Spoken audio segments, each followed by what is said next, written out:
Tech Ninjas here. Hope you're having a good day today. So today we're looking at how to reset your hosting a password. So to start with, navigate to hostinger.com. Then we're going to click to log in the top right hand corner. So you'll be taken to this page. So if you want to reset your password, we're not going to log in.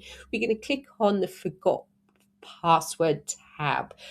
So by clicking on that, it will ask you to reset your password. So all you need to do is add in your email address associated with your Hostinger account and then send reset email. Click on that.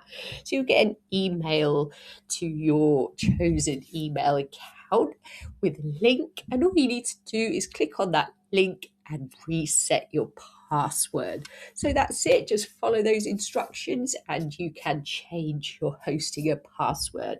I hope that was helpful. Please like the video and subscribe. I will see you soon.